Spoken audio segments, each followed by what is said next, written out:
Hi everyone! It's me, Angel. Welcome back to my YouTube channel. Sa ating mga pag-ibig members dyan, alam nyo bang hindi nyo na kailangan pang pumunta sa pag-ibig para pumila at doon magbayad ng inyong contributions. Dahil sa GCash lang guys, kayang-kaya nyo nang gawin yan.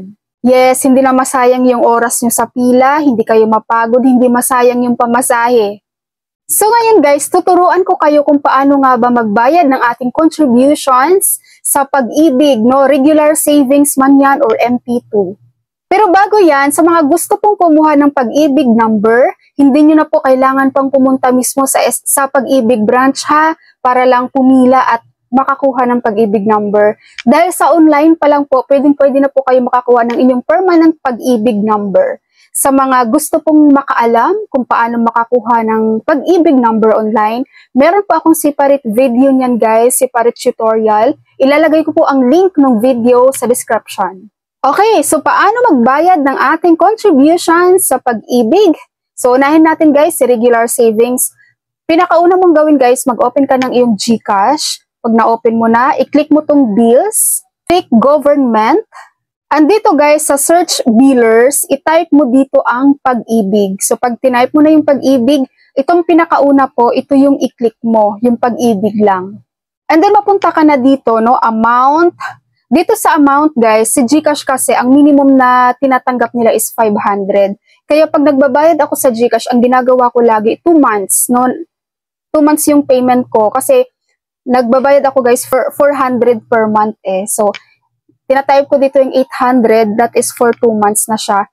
Tapos yung dito sa type, ang pipiliin nyo lang dito, members contribution. Tapos input mo yung account number mo. So dito sa period, no, for example ngayon is May. So May, period from May, period to May. So ako naman guys, dahil 2 months, May to June yung nilalagay ko. Tapos sa email address naman optional na yan kung maglalagay kayo or hindi na.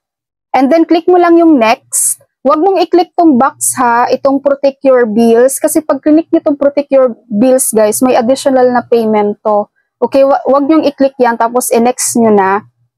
Tapos click confirm. And then yan, paid na guys. Di ba ganun lang kadali? So, depende na sa inyo kung gusto nyong i-save itong resibo or screenshot nyo lang. So, ako naman sinisave ko lang. But later on, pag nakita ko na sa aking pag-ibig online na posted na siya guys, dinidelete ko na siya. Diba? Ang dali lang. So, ngayon naman guys, paano magbayad ng MP2?